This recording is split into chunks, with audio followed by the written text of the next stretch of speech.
has focusing on your weight, has trying to lose weight, has obsessing about your weight, has obsessing about your health, has obsessing about every morsel of food that goes into your mouth, has it produced the results in your life that you want? And the answer 100% of the time is no. Otherwise, they wouldn't be talking to us.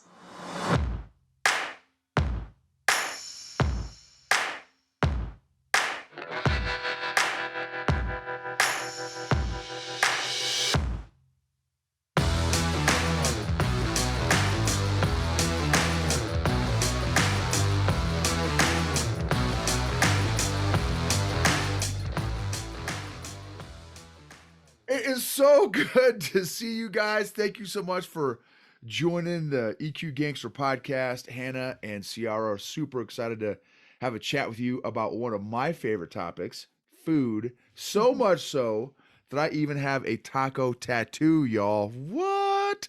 Oh, it's a donut. I love it. That's awesome. That's awesome. So for those y'all that are listening, or maybe you're watching on our YouTube channel, but let me give you guys their bio here, some fun stuff about them. So they're a donut eating, veggie loving, eating psychology and diet recovery coaches and founders of the Empowered Eating Programs, a top online non-diet community for women. So I like that, non-diet. That's I like that. Whether you struggle with being on and off track with food, boom, I'm raising my hand here. Thinking about food rules, raising my hand. Or feel totally out of control around food, also raising my hand. You're in the right place. We've helped hundreds of people learn how to stop dieting and restricting, learn how to eat intuitively, and find food freedom that feels good. If you're looking to feel confident in your food choices, start to trust yourself, reduce your cravings, and just eat normal, and get access to step-by-step video lessons, group coaching, workshops, and a group of supportive women to help you along the way, click, and I'm going to include all their links and stuff in the show notes here below. So join the Empowered Eating Membership, an exclusive community of women who are working towards peace and feeling empowered. And their name of their Facebook group is Food Freedom Confidence. Be empowered with food and live a diet-free life. Love it. Great to have you all. Thank you for just being a part of this. Really appreciate. I think this is such a massive topic that, I mean, obviously it impacts everybody, obviously to varying degrees, and you guys, I'm sure, know the statistics maybe better than I do, but the last time that I heard, 2/3 of our country is obese. And, and so this is a real issue. And I think it's critically important to help people develop, if they don't have one, develop a healthy relationship with food, which is I'm still working on. You guys have really helped me with that, with a lot of your content and stuff that you guys share. So anyway, super excited. So tell us about yourselves. How did you guys get into this space? How did you all connect?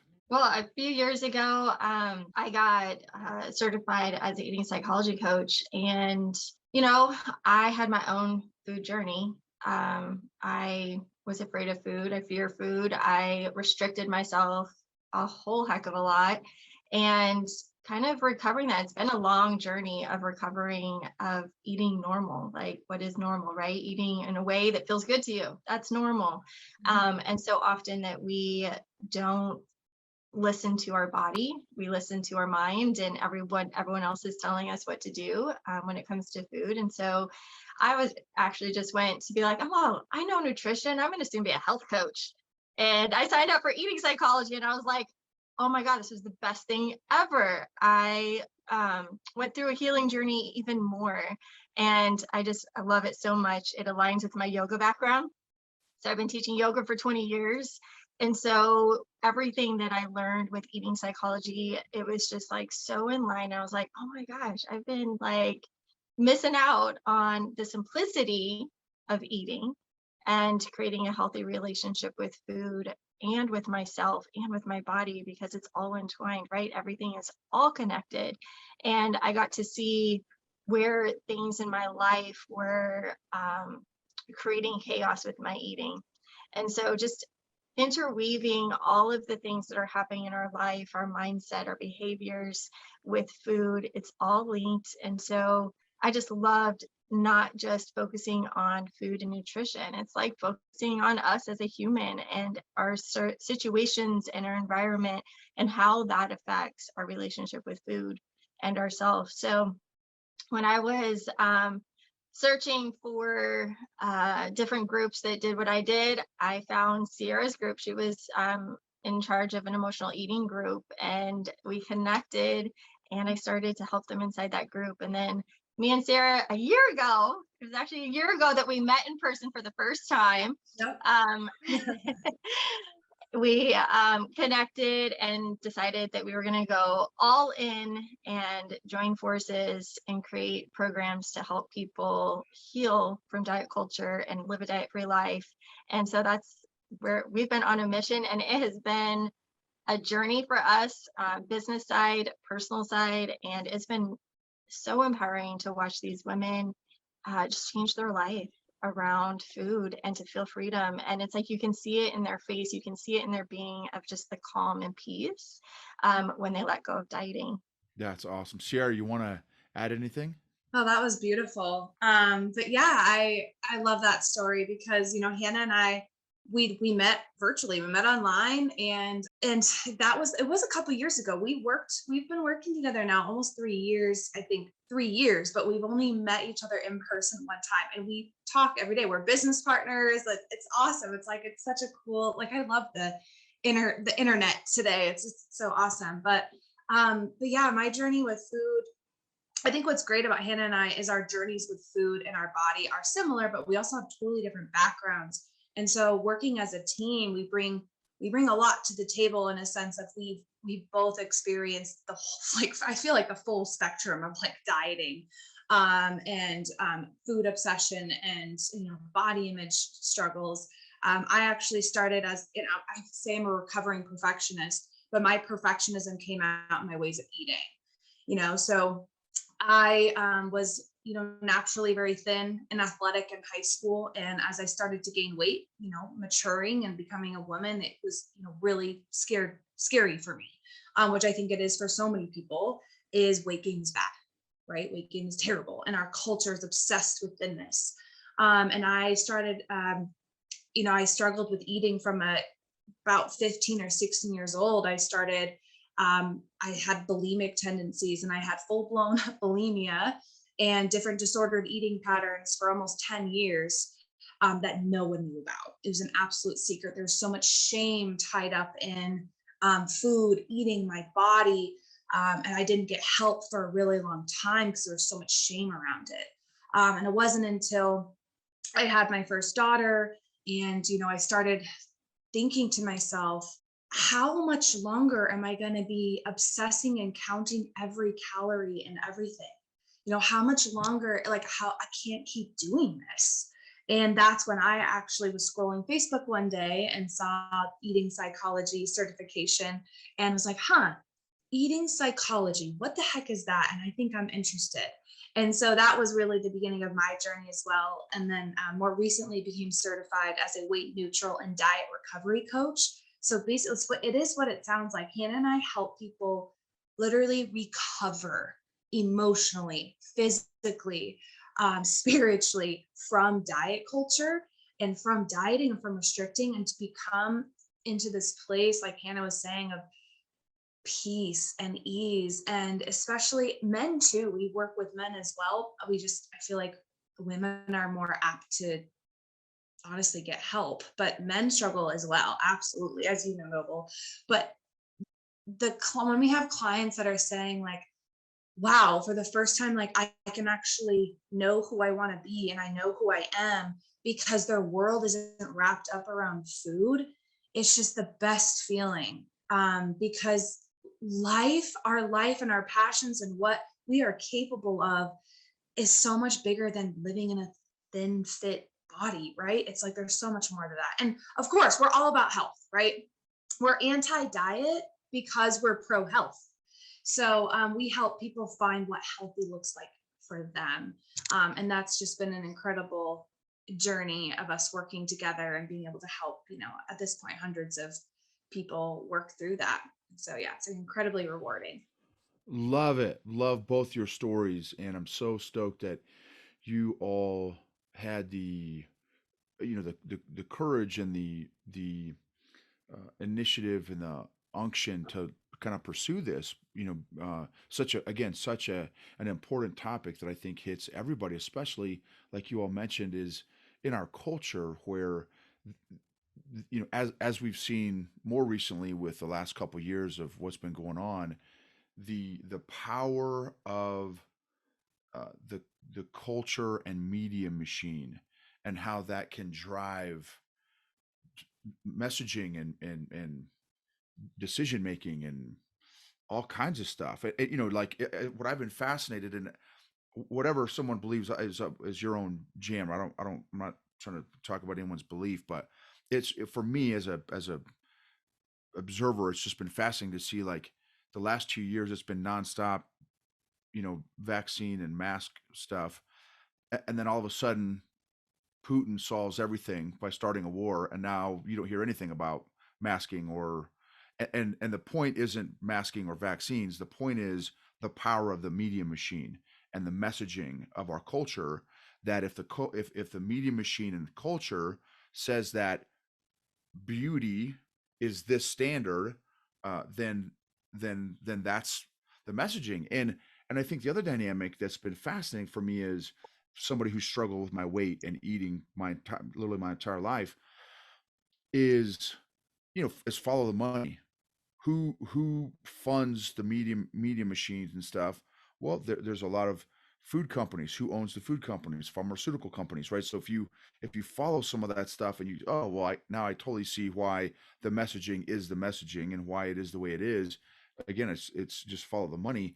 The downside is, again, most of us are not mentally, emotionally prepared to handle the onslaught of that messaging. And so we can begin to, like you guys said so eloquently, think that, okay, this is what beauty is or health is, or, and again, we can start to assume and take on that. And I think, man, I've seen in jujitsu, I do jujitsu, and there are a lot of big guys that are in shape, but are big guys like me. And so I think in shape and health can look different for a lot of people.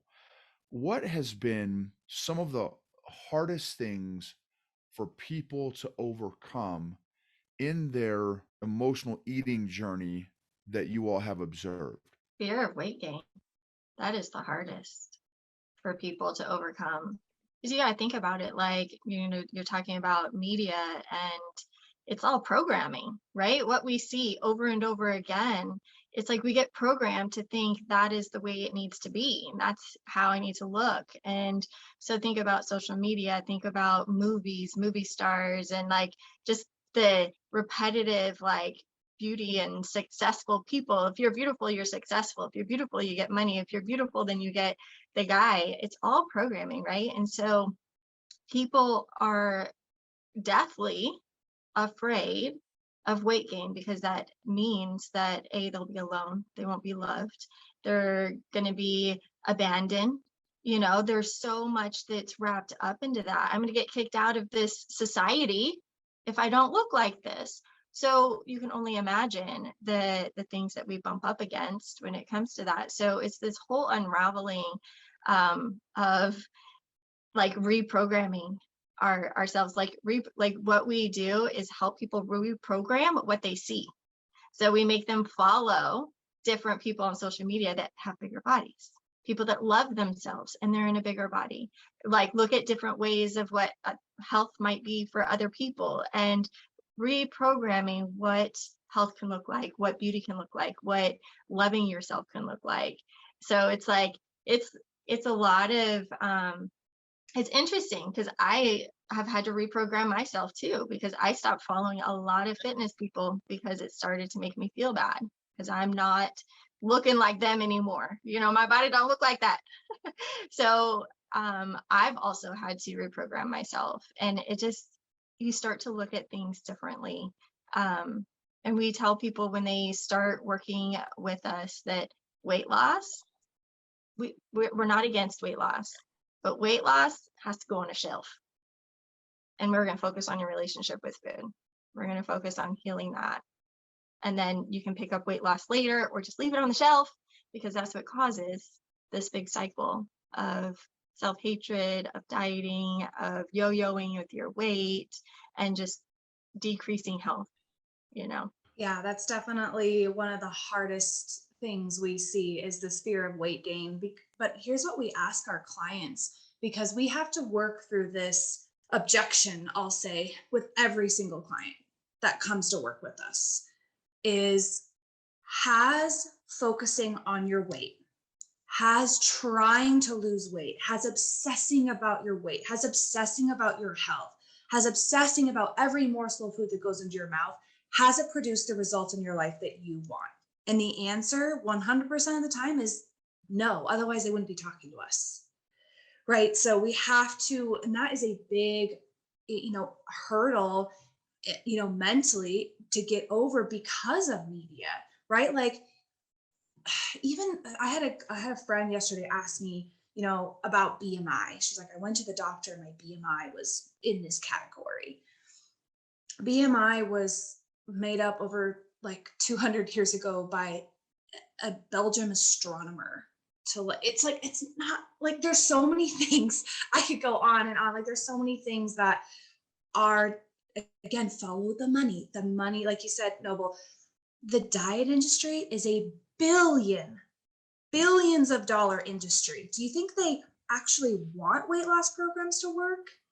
No, because if they did, you wouldn't keep buying stuff. They're not designed to work.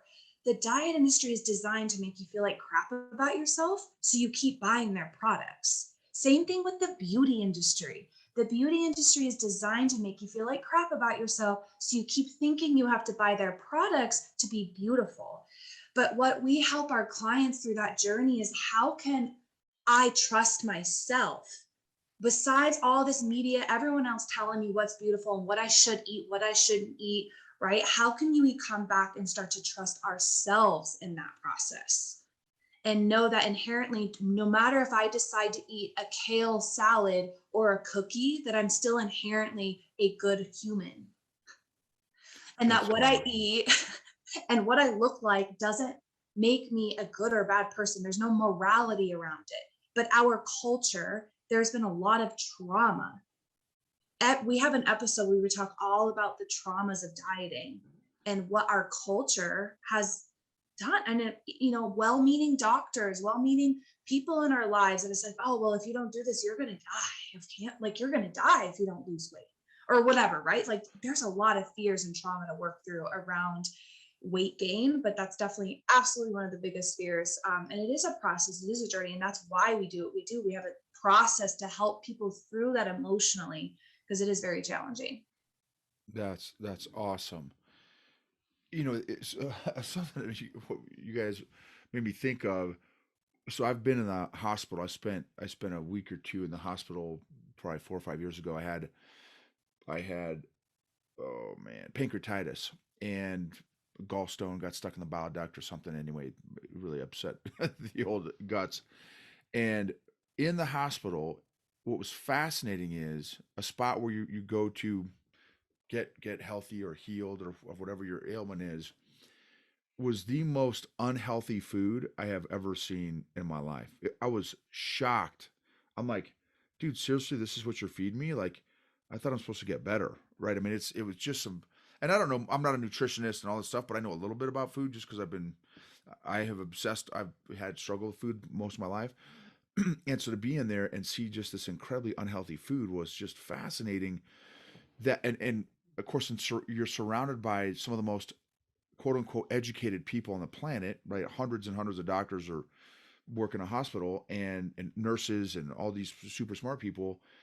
And yet they're feeding just this junk and people's, understanding of food, but then also you also hit on some huge things Hannah, you said some big giant emotions that people can have around food. And we've talked about earlier too before, not today, but on people's ability to be aware of their own emotions and stuff and manage their own emotions. And again, most of us have never been trained on that kind of thing. So when you get hit by the messaging and stuff of food, and then it creates all these big giant emotions like shame, which is a massive emotion. It's a very very strong, intense emotion. Fear, the entire world was controlled by fear the last 2 years, so that's proven clearly to be a very powerful emotion. Uh, Guilt, abandonment, alone, loneliness, like those are all big giant emotions that. So we have these big giant emotions that we're not trained on how to be aware of or manage. And then I love too, Ciara, what you said about like one thing that made me think of is like what. So one, I love what you said. Hey, how's your way working, right? Okay, you've been obsessing about food, and for me, struggle bus, the cycle, up and down diets and stuff. How's that? How's it working for me? Well, it hasn't. It's been a train wreck.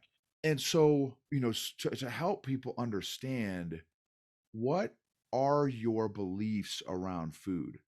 What are your stories? So if you guys can kind of transition to that now, is so a couple questions.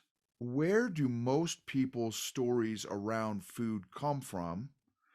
Question number one. And question number two, how can people start changing those stories? Well, most often our stories come from childhood and how we were brought up. Um, b- a lot of women, how our mother's relationship with food gets passed down, right? Gets passed down generation after generation. And the way that our mothers talked about food, about our body, and like what you were talking about earlier, Noble, like finish the plate, like eat all your food. They're starving people in Africa. Like, what kind of, that is a belief. So now every time you eat, you're like, well, they're starving people. I better eat. Totally disconnecting yourself from your body, from your true hunger signals. And like, you're like, every child, the cool thing about this, every child is an intuitive eater. They know how much to eat. They'll stop eating when they're full. They'll eat when they're hungry. What happens is us, the parents, we start to program our children. Eat that broccoli, eat it all before you can have ice cream. Finish your plate. Like, all of these rules start coming up. And so then the child starts to not trust themselves anymore. And then we take on those beliefs and we carry them. We have people that are working from beliefs from when they were a child, and they're still believing that same thing, and they're 40, 50 years old, like still living under their parents' roof, basically, of what their parents said about food. And so working through all of that to change our beliefs around food is like, yeah, getting to the root of like, what is your belief around food? And then to reframe it. We get to choose what we believe, right? Like, we don't have, like, why do I believe that? Where did that come from? When did that happen? And who told me that? So we dig through the beliefs, and then we're like, okay, now clean slate. What do you want to believe? Well, I believe everything I put in my mouth is good for me. I don't care if it's a cookie or kale salad. It's good for me. Like, that's what I choose. That's what I personally choose to believe. Every food that I eat, I get nutrients from it. That serves me, you know? So it's like just cleaning up. It's almost like just like cleaning up the closet, all the things in the back corner, getting them out into the light. And so then we can like restyle the closet with a new way of being, a new way of looking at food, not labeling food good or bad, really creating a better relationship with food. I even very hesitant these days to say healthy and unhealthy food, because what is that saying about our food? So there's, our words have a lot of weight to them. And I like to think as food is more neutral. Food is neutral. And when we make food neutral, then we actually have a better way to choose what we want. Because when we label food as good as bad or healthy or unhealthy, what happens when we eat the unhealthy food? What happens when we eat the bad food? Shame, guilt, hiding. I used to hide underneath a blanket and eat ice cream because I felt so guilty for eating the ice cream. Okay. And I hid my eating. I was a big time hider because I felt guilty about it because I thought I was doing something wrong. You eating food, you are not doing anything wrong if you're eating food. We need food to survive. And so it's like, yeah, just reframing what we say about food. That was beautiful. Yeah, it's so true. Thinking back to kids, like where do these stories come from? And it's like we've been kind of the theme is like it's programming, right? Whether it's your parents, it's most likely you're going to get stuff from your parents or whoever you were brought up with. But culture, media. I mean, there's kind of this trend going around on TikTok that's like, why do millennial women struggle so much with their body image? And there's just like image after image after image after image of famous celebrities like being trashed for their weight and obsessing about like thinness. I think about Britney Spears, Christina Aguilera, all these popular millennial women that have been just through the ringer about their bodies. Never mind they're an amazing singer, an amazing artist, but we're just obsessed with our bodies, right? So like there's so much image, media impact. But it brought me back to thinking as a kid, right? Like when we, right from the womb, a baby, if you've ever breastfed a baby or if you've seen a baby with a bottle and you try to keep feeding that baby and they're done, what do? I've been bit. Or they will spit it out. They're like, I'm done. And if you can't keep trying to force feed that baby, they know. And you know what? I was actually told this kind of funny example last night on one of our coaching calls. We are animals and we know what to eat. We just don't know that we do. You don't go to the jungle and see a lion all confused about what to eat. Should I eat a hippo? Should I eat a gazelle? Like the hippo has too much fat. I don't know. Like you don't see it all confused. It's like it inherently knows what to eat. And so do we. We have just been programmed to not trust ourselves, right? We hear that all the time. There's so much confusion. Vegan, paleo, keto, plant-based. Like, oh my gosh, there are so many different diets out there, right? And doctors, unfortunately, they haven't had a lot of training in nutrition. Like maybe I have some friends and like maybe a semester, but like they're not trained in preventative care. They're trained in like, if you have a gallstone, they know surgery to remove that. Like, thank God for that. They can perform surgery. Thank God for doctors. But they're not versed doctors' offices are the number one place to experience fat phobic and traumatic treatment around your weight. Number one place. I don't know how. Hannah and I have heard probably hundreds of stories about people being fat shamed and feel awful when they go to the doctor's office. And you know what? Your weight and your BMI cannot scientifically tell you whether you are healthy or not. It is a made up number, right? Just like you said at jujitsu. And, I have a friend that she does Ironmans. Ironmans are like insane marathons of a bunch of different things. And you would look at her physical body. She's like 5'1" and maybe 250 pounds. You would never expect her to just kick butt in Ironmans. You cannot tell someone's physical health based on their size, a number on the scale, or some silly BMI chart. And those are some of the beliefs that we have to start addressing. We've been taught that, but that's not actually true. And you can see it for yourself. How many people do you know that are freaking strong as heck, but don't have a perfect looking, healthy body? Or we have people that are extremely healthy that drop dead of a heart attack. How much control of our health and our weight do we really have? You have to ask yourself that question. Yeah, love it. So many great things that you all shared there. Yeah, so that last thought is so true too that you shared there. So my mother-in-law, she's the most healthy eater that I've ever met in my entire. She ate nothing processed. Everything was vegetables, nuts, like all healthy raw stuff, nothing processed, and salads and greens and just crazy healthy. And she died like at 60. And she was thin and she exercised, and by all intents and purposes, we all the kids in the family like she's going to live till she's 120. I don't know anyone that eats right like she does. And then she dies at 60. And then there's other people I know. They're well, the ladies on my mom's side of the family, they live until they're like high 90s. My grandma died at 97. My great grandma died at 97.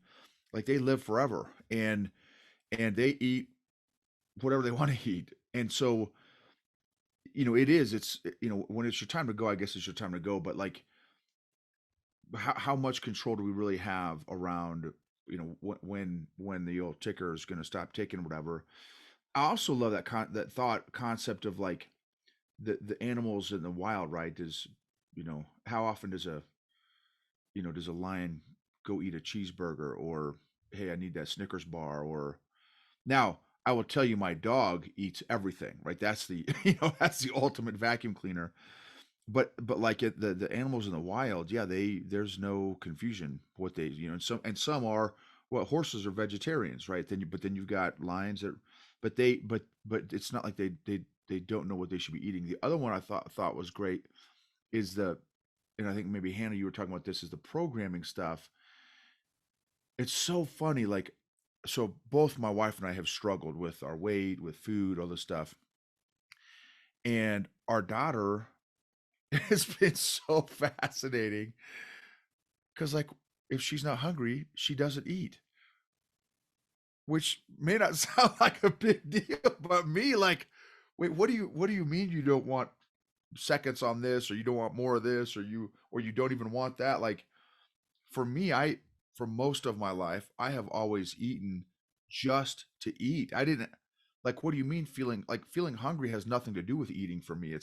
I just, I've just always eaten, right? That's because for me, eating has been a coping mechanism. It's been well, anytime I feel an emotion, well, it's almost like I can't feel the emotion without eating, right? That's again, that's not accurate, but that's what in my mind, that's almost. But to watch somebody with a clean slate, like you said, and one of you said that children are intuitive eaters. It is just watching our daughter. She doesn't have the baggage that me and my wife have. If she's hungry, she eats. If she's not hungry, she doesn't eat. And it may be she may eat half of a bagel, which is like, well, how do you eat half of like that? You can't do that, right? You have to eat again. You have to eat the whole. You have to eat 3 bagels just to be sure the kids in Africa don't die, right? And so many powerful, important points that you all shared. What have been for you now, for each of you, some of the biggest tips, tools, resources, processes, systems that have been the most effective or most helpful for you in your own emotional eating journey as you've gotten healthier? Good question, Noble.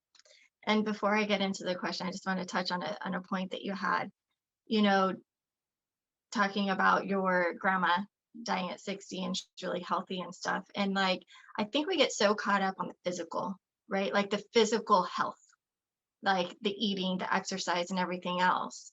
And we are not just physical beings, we are emotional, as you know, physical, mental, and spiritual.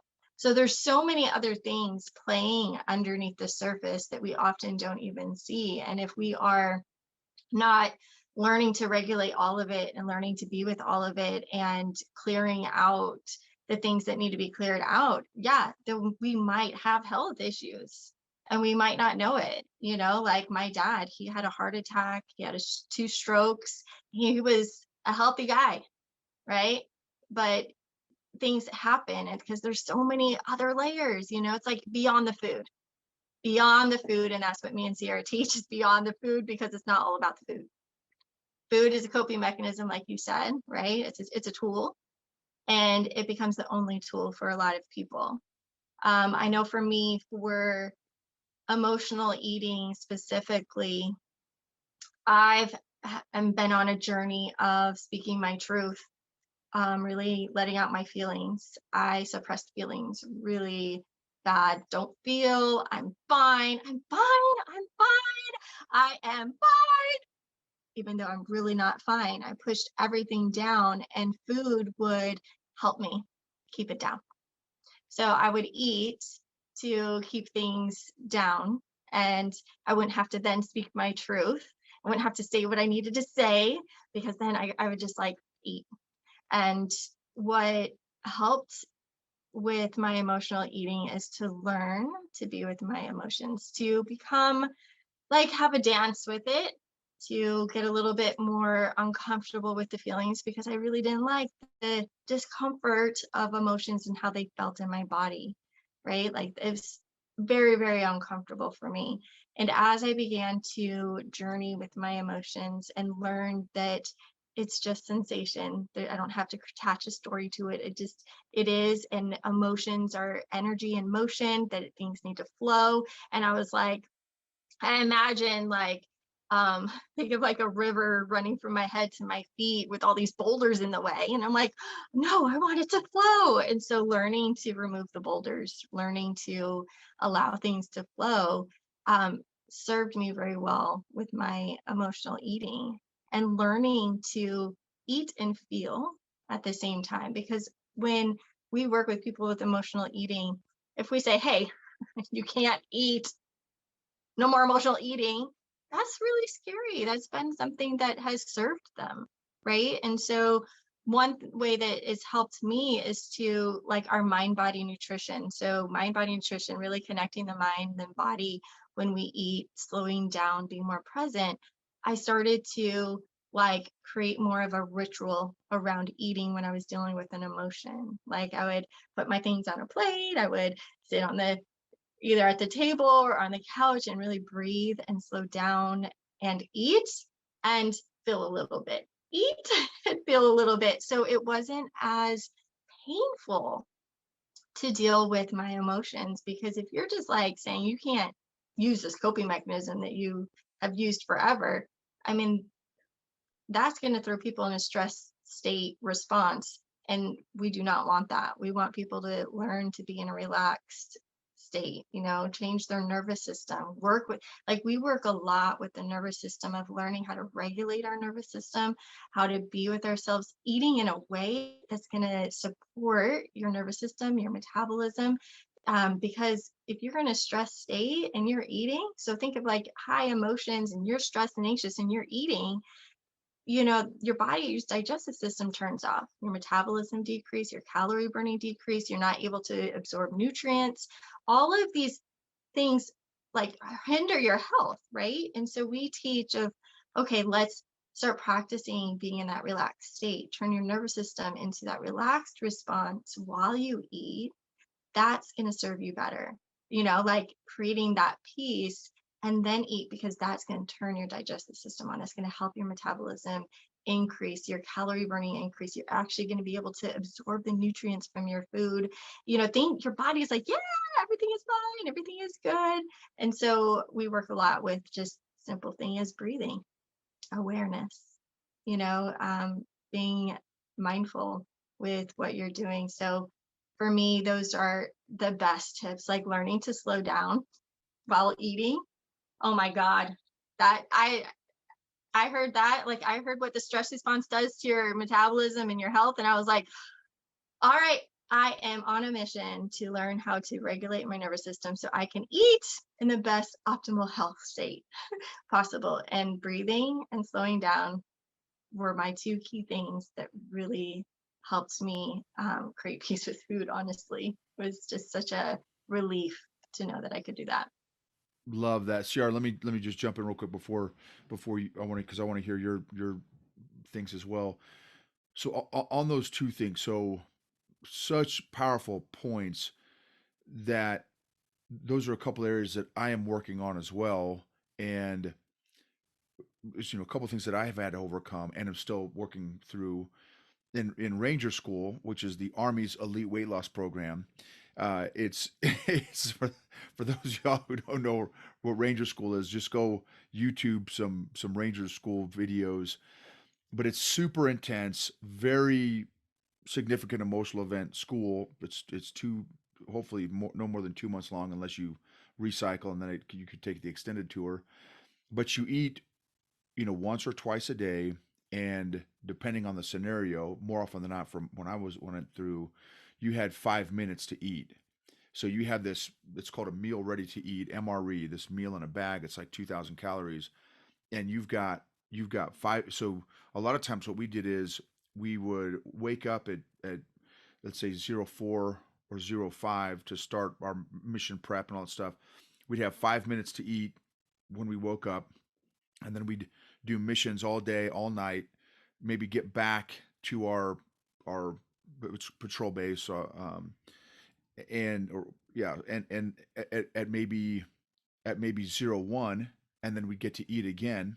So we get to eat when we first woke up, and when we come back in at 01, 5 minutes to eat. And so you've got all day, you're burning calories. And and of course, if you don't finish in 5 minutes, you don't get to eat anymore. So you have to eat as much as you can.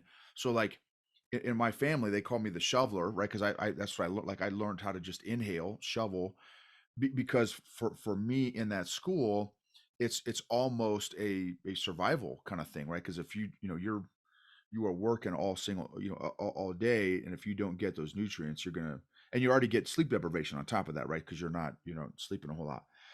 So that dynamic I have had to overcome, and I'm still working on. And then the concept of the breathing, I think, is so powerful also, and just being more present. Like what I try to do now is, and I don't do this, I'm probably successful 25% of the time, which for me is massive because I never used to do this at all. So I'll take 25% right now as I continue to work on this. Is like I try to be like, okay, what does this food? This is gonna sound so funny to some of y'all. What does this food taste like? I, because I've eaten to just shovel. Sometimes I'm like, what did I just eat? Like I don't even remember what I just ate, because it's such an unconscious thing for me. So like, okay, what does this feel like on my tongue? What's the texture? What is it? Crunchy? Is it smooth? Is it right? All that little stuff. And again, it may sound dumb for a lot of people, but I've had to ask myself those questions to try to get more present, in the experience. And the other thing is, again, I do, so like I said before, Brazilian Jiu-Jitsu, and one of my biggest beefs with the white belts that I roll with, and I'm just one belt ahead of them. I'm only a blue belt, but I've been doing it for 4.5 years now. And my biggest thing that I tell every single white belt, because we call it the white belt spaz, they come and doing the combat cuddles, is what I call jiu-jitsu, right? Combat cuddles. So boom, we're locked up, we're doing our roll, and their survival mechanism kicks in, and it's fight, flight, or freeze. Obviously, we're doing jiu-jitsu, so it's fight, and it's just that survival mechanism kicks in, and they start to just literally just freak out, spaz, hyperventilate. So their breathing is like, right there, literally hyperventilating. I'm like, stop, like just relax, control your breathing. Okay, no, well, got it. And then they go right back to hyperventilating because of that. It's a survival thing. It's almost like they have no control over it almost. And so that same principle, the same control over breathing, but I'm bigger, fatter than older than all these people I'm rolling with. And I can outlast the vast majority of them just because I've learned how to control my breathing. And I'm trying to apply some of those breathing principles into my eating so that I can, again, be more calm and more present and really appreciate the experience of eating so that it's because otherwise, again, I have zero awareness. Anyway, I just want to make those comments. Ciara, let me hear from you. No, that's so good. And because honestly, like there's a reason we talk about slowing down and awareness and like our first module of our program, because like there's so much science, so many studies that we talk about too. Like there's a ton of research and science that we help our clients with this exact concept that you could be the healthiest eater in the whole wide world, but if you're shoveling it and you're not paying attention, there's no awareness, again, your body goes into fight or flight. And like Hannah said, when you're in fight or flight, your body doesn't know the difference between an angry bear chasing you and you like trying to eat and shovel it. So what happens is digestion slows down or shuts down, which makes sense. If you're running away from an angry bear, do you want your body to be like, oh, I'm kind of hungry? Like, no, it's like everything shuts down so that you can like run away. So your body doesn't know the difference when you shoveling your food and freaking out and an actual stress response. So that's why it is so important to have that relaxed state around eating and have awareness. Yes, what does it feel like when you're tasting it? And it's just to get yourself to practice being more present. Now, I'll be totally honest, like I've been on this journey for years now. Not every meal has to be this like elaborate, beautiful, relaxed experience. Now that I've had peace with food, I can kind of tune out and I can still stop when I'm full. I can still like, it's not like this huge deal anymore. Like, but at the beginning, we tell all of our clients, yes, you do need to bring back mindfulness. You do need to slow down. You do need to be present with your meals because we're relearning. But at this point in my life, I just am like eat and I move on. Like I'm not like obsessing. I'm not thinking about it really. I'm just kind of eat my, breakfast sandwich and I'm like, okay, move on with my life. Cause I got other important stuff to do than be obsessing about the food I'm eating.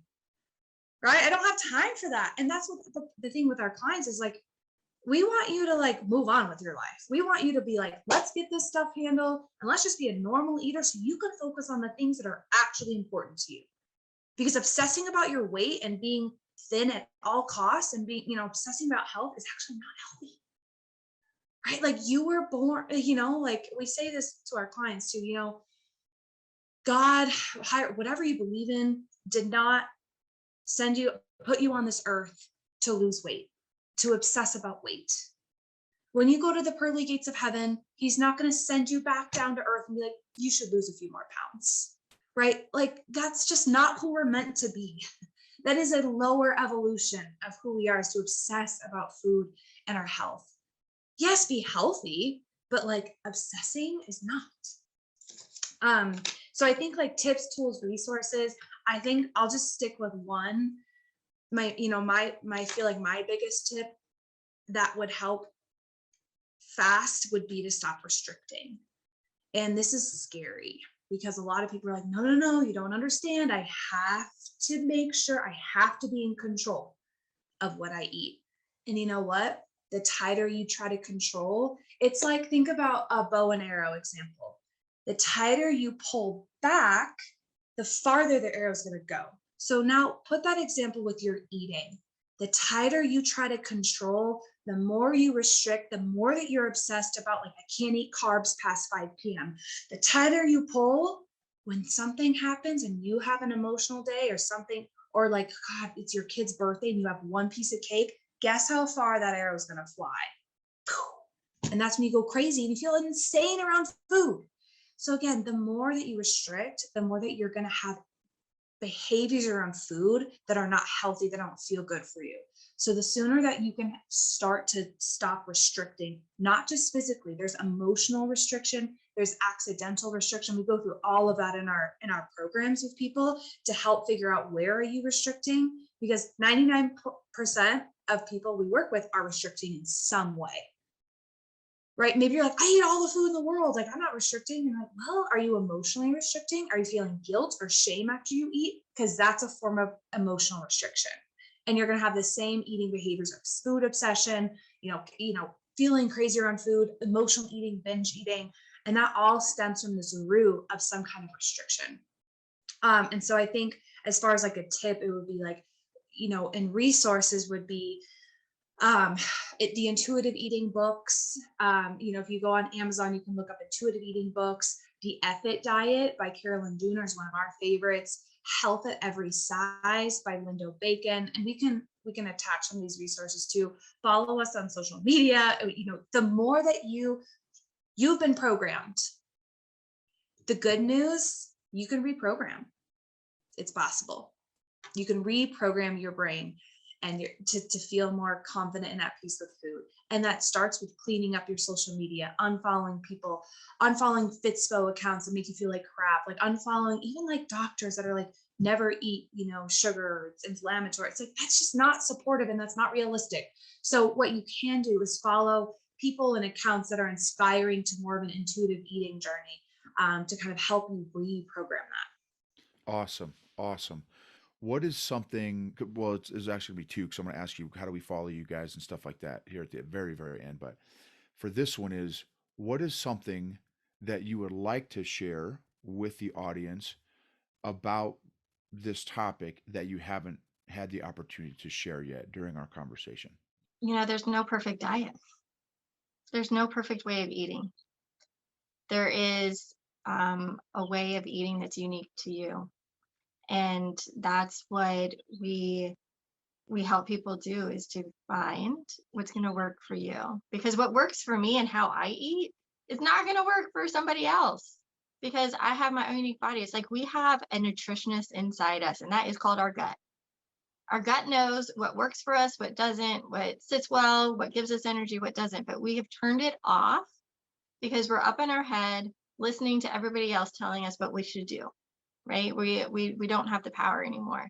So it's about coming back to your power. It's about coming back to your body and starting to build this relationship of trust, like Ciara was talking about earlier. It's like trusting yourself, listening to your body, begin to recognize how foods make you feel, how your emotions make you feel when you eat. Like one day eating a donut might make you feel bloated. The next day, if you're having a good old time in a different situation, it might be totally fine. But it's just like, just listening to your body, and not like, we just get so hung up on that there's a perfect diet out there. There's a perfect way of eating. And I got to eat that way all the time. You know what? Life happens. Emotions happens.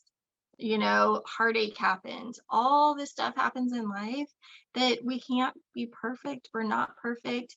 Allow food to get messy. Allow the whole thing just to be, some days get overfull. Some days you might not eat enough.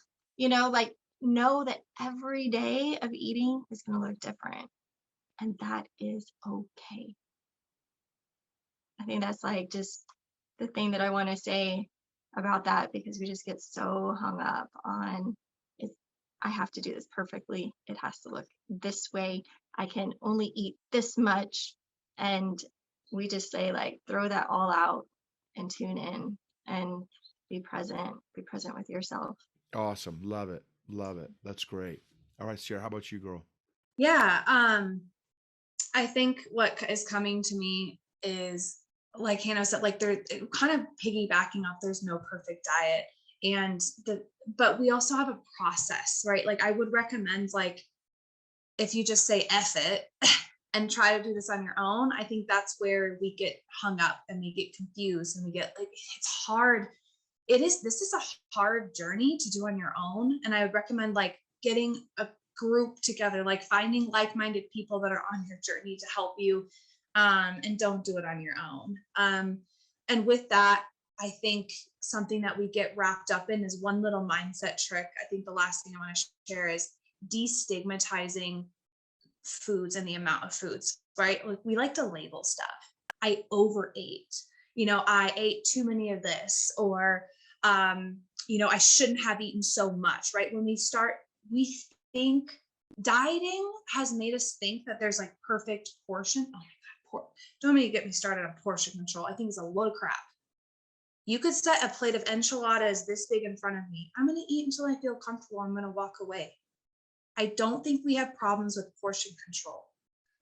I think we have problems with trusting ourselves, right? Like I can have, you can put anything in my house, healthy, unhealthy, whatever, and I'm going to eat some of it until I feel satisfied and I'm going to move on.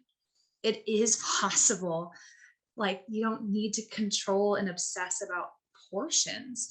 And when we start stigmatizing and start over analyzing, okay, overate or I'm too full. It's like, well, yeah, like my tummy is physically full. Like, wow, I ate a lot of food. Okay, that there's not a moral attachment to that. If I eat a lot of food one night because I was hungry for, I don't know, who knows what kind of day I had. It might have been a long day. Maybe I worked out really hard that day. Maybe I had a really emotionally challenging day and I needed to eat a lot to feel full, to feel grounded. There's nothing wrong with that. It's like, yeah, wow, I kind of ate a lot. My stomach hurts. I'm going to drink some peppermint tea. I'm going to go for a walk. But there's not like this moral attachment, like this is bad. It's just like there's a physical sensation of fullness that we have to deal with without attaching morality and our emotions to it sometimes. So I think that's the last powerful tool that I think really helps a lot of our clients is destigmatizing and labeling our eating. It's just, sometimes we eat a lot, sometimes we don't. There's not like good and bad. Again, like Hannah said, there's no perfect amount that we should be eating either. It's going to change day to day. Awesome. Love it. One thought that I want to encourage the audience with is I shared 20 lessons on emotions in my podcast episode 222, and one of those lessons that was revolutionary for me is that, well, two lessons that I share in that episode 222. I am not my emotions. They're right. It's not I am angry, I am upset, I am depressed, I am shameful, whatever. It's I am feeling angry, I am feeling right. So it's not my identity, because again, what those emotions would drive me to is food. The second thing, other big thing thought that I want to share about this stuff is, which again for some of you is maybe not a big deal, but for me was like the invention of ice cubes, right? Or the invention of tacos, right? For me, is that I can behave differently than how I feel. Which, I remember when my wife told me that 5-6 years ago, I'm like, no, you can't. And she's like, no, you may not be able to, but she's like, Noble, there, me and there are some other, many other people that you can choose to behave differently than how you feel, which it just was mind boggling to me, because I physically and physiologically was not able to. When I was angry, I was angry. Like it was my identity.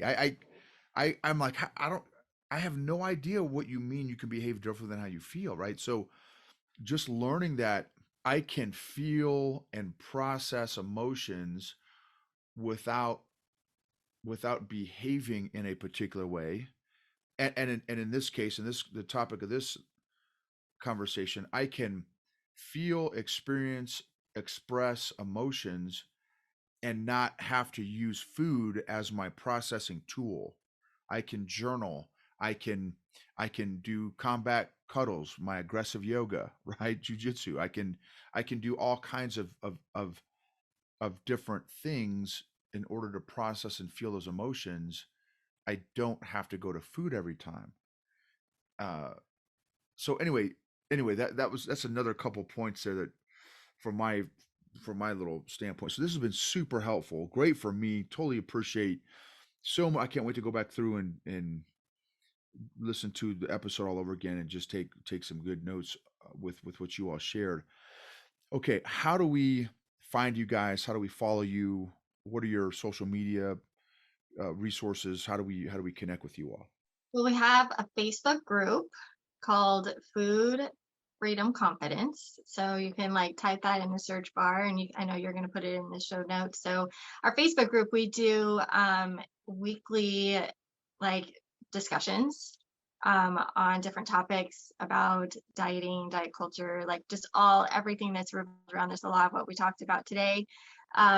Such a great community. So that's probably the best way to like join and get into our field, into our community.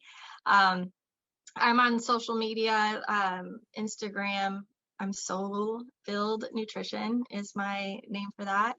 And just Facebook, my personal Facebook, Hannah Hips. And you can follow us over on Instagram. We have an Instagram account also called Food Freedom Confidence.